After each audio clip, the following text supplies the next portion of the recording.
자, 지금부터는 지난달 30일 이 법원의 보석 허가 결정으로 불구속 상태로 재판을 받고 있는 송영길 소남당 대표를 만나볼 텐데요. 참 저도 이제 방송 통해 뵙고 건강하시냐 여쭤보기도 하고 근황을 좀 들어봤는데 오늘 충분히 또 말씀 나눠보는 시간을 가지면서 여러분들의 질문도 받는 시간 가져보겠습니다. 송영길 대표 나와 있습니다. 안녕하십니까? 네, 안녕하십니까? 자, 먼저 저희 오마이TV 시청자분들 지난번에 전화 통화로 인사를 했지만은 그래도 직접 나오셨으니까 인사 네. 말씀 좀 들어보겠습니다. 아마 지난해 이재명 민주당 대표 구속영장 청구돼서 실질 심사 받을 때 오연호 대표가 전화 가서 아마 새벽 그 기각 결정 날 때까지 생중계하면서 네. 아마 긴 시간 오마이뉴스 우리 청취자 여러분을 뵌 게 엊그제 같은데 벌써 이렇게 흰머리가 돼서 돌아왔습니다. 이걸 바로 염색하려고 그러니까 예. 바로 염색한지 뭐라고 그래서 좀 했는데 우선은- 괜찮습니까? 예, 잘 어울리세요. 조지 클루니 컨셉으로 해라 누가 그래. 조지 클루니. 진짜. 좀 그런 느낌이 있어요. 예, 배우 느낌. 나하고 동갑일 텐데 아마.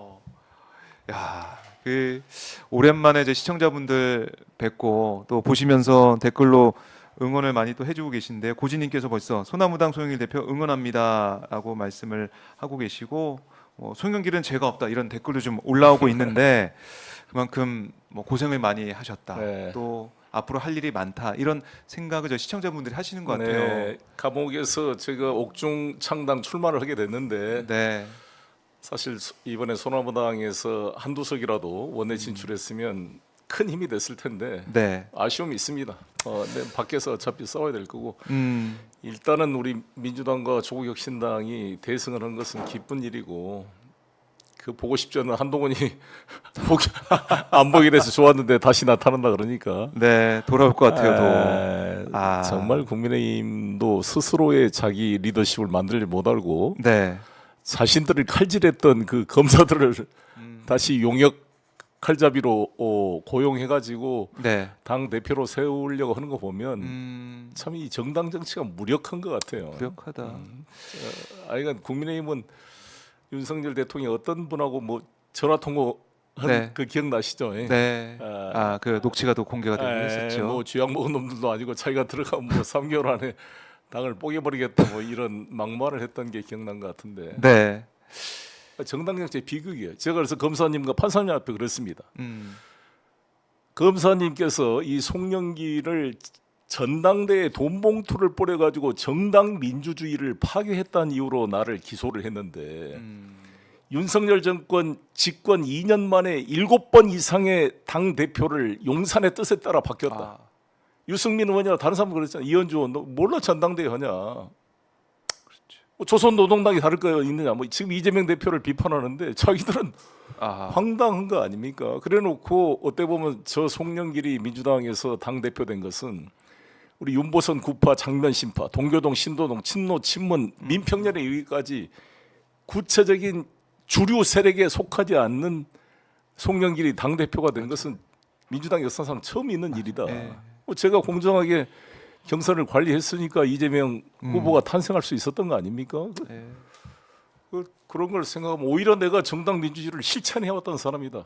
이렇게 제가 싸우고 있는 것이죠. 네. 물론 이제 제가 몰랐다 그러지만 저로 인해서 그 돈봉투 일이 벌어진 것은 죄송한 일이고 제가 일관되게 그것은 국민과 당원한테 사과를 드렸고 네. 그래서 탈당해서 지금 싸우고 있는 건데 지금까지도 지금 재판 중에 있습니다만 그냥 추측이잖아요. 네. 그 3만 개의 녹취록 중에 송영길이 지시해서 했다 이런 말이 한 개도 안 나와 있는 거잖아요. 지금 증언도 이정근 증언조차도 사전에 송영길 대표가 지시하거나 공모한 게 없다라고 이야기했어요. 아예 검찰 편에서 증언하고 있는 이정근 증인조차도 사후에 나한테 보고했다 그런 건데 그 진술의 신빙성은 지금 저희가 탄핵하고 있습니다. 그래요.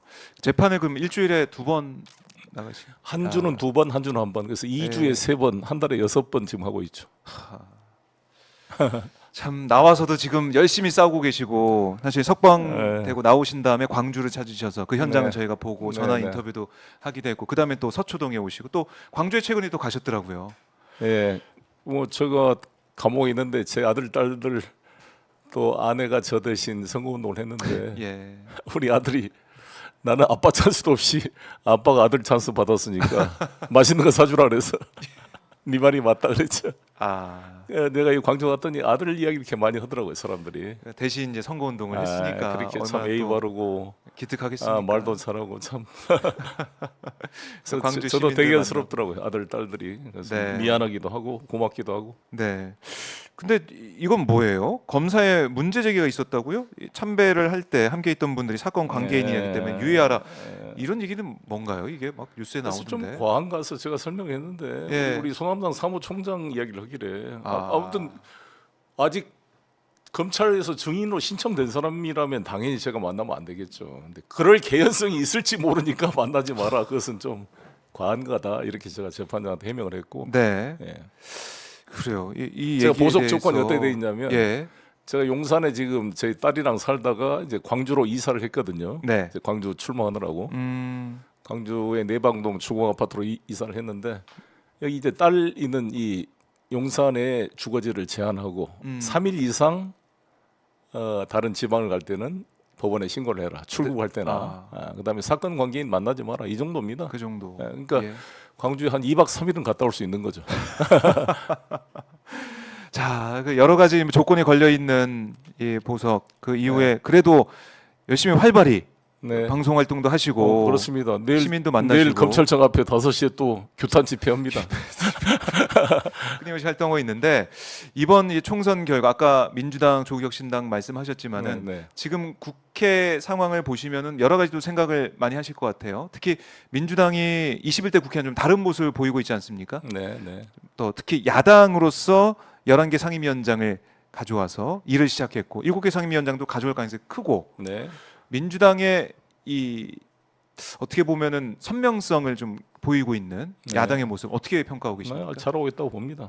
과감하게 하고 과감하게. 중요한 것은 내용이거든요. 네. 상임위원장 몇 석 나눠 먹는다 국민들이 뭐 관심 얼마나 있겠습니까? 그리고 계속 7석 안 받겠다 그러면 네. 어차피 국회가 구성되려면 7개 상임위원회도 결정해야죠. 결정해야 돼.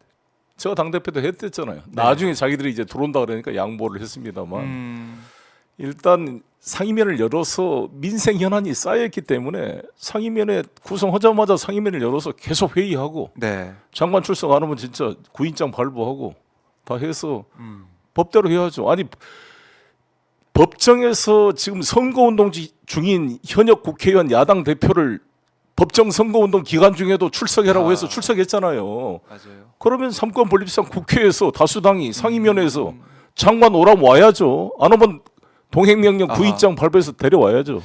뭐 아시면 안 오고 있더라고요. 장관들이 안 오더라고요. 아니, 그러니까. 예. 왜 조중동이나 보수 언론도 법정에 제1야당 대표가 법정 선거운동 기간에 다 왔어요. 재판 일정을 잡는 예, 것도 예. 좀 무리한 건데 그래도 출석이라 그러면서 국회에서는 공식 상임위원회 국무위원이 참석 안 한다? 있을 수 없는 일 아니에요. 그러니까 그건 법대로 정확히 집행하고 네. 아무튼 국회답게 하면 됩니다. 국회답게. 그러니까 뭐 다 가져가냐 이게 중요한 게 아니라 내용이 중요하잖아요. 상임위를 열어서 국민들의 정말 아픈 이야기를 들어주고 계속 훌륭한 법안을 내고 그러면 국민들이 박수 치는 거죠. 그러니까 자신 있게 저는 해야 된다. 자신 있게. 그러니까 어제도 보면 첫 법사위가 열렸는데 잘했습니다. 최혜병 특검법 예. 바로 지금 논의에 들어간 거 그렇습니다. 아니겠습니까? 그렇습니다. 속전속결. 바로바로 해야 돼요. 지금까지 제가 작년에 파리에서 돌아와서 계속 강조했던 게 침대 축구하지 말아라. 생계형 국회의원 하지 말아라. 네. 그렇잖아요. 이 국회의원들이 지금 내가 막 자리 이거 생계형으로 막 거기 이제 기득권에 조금씩 젖어들다 보면 안 되니까요. 정말 거리에 국민들의 목소리를 듣고 어젠가 이재명 대표도 지금 작심하고 말한 거 참 울림이 있었잖아요. 지금 네. 국민들 죽어가고 있다 지금 심각한 상황이잖아요. 우리 지금 서민들의 삶이 그렇죠. 이런 것을 대변하고 싸워 나가는 거죠. 그리고 음. 이제 이 윤석열 정권이 해도 너무한 거잖아요. 지금 이재명 대표 위증 교사 가지고 저렇게 난리를 치는데 네. 아예 이 친구들은 한명숙 총리 위증 모해 연습까지 한 거잖아요. 네. 검찰 정보원을 그 한만호 사장이 있는 재소자로 집어넣어 가지고 네. 가짜로 위증 모해 훈련까지 했던 사람을 처벌을 하지 않고 그거를 처벌을 하는 이문정 검사를 직무 배제시켰던 게 윤석열 검찰총장의 마지막 결재였습니다. 그래서 지금 손준성 검사 재판도 하고 있지만 이들이 하는 게 다 뭐예요?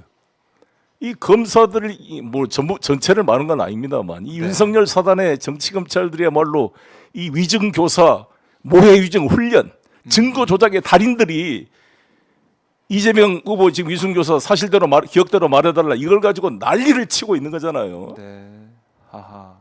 정말 이게 항상 저는 민주당이 방어하려고 그러지 말고 노무현 정신으로 가라. 왜 어깨가 찔리면 더 적의 심장을 찌를 각오로 싸워라. 라는 게 제 주장입니다. 저도 뭐 재판 받고 있는데 네. 뭐 죽으면 죽으리라는 각오로 나와 있으면 싸우고 감옥에 들어가면 그 감옥에서 싸우고 이 윤석열 정권 무너질 때까지 예. 편하게 살고 싶은 생각이 없어요 저는.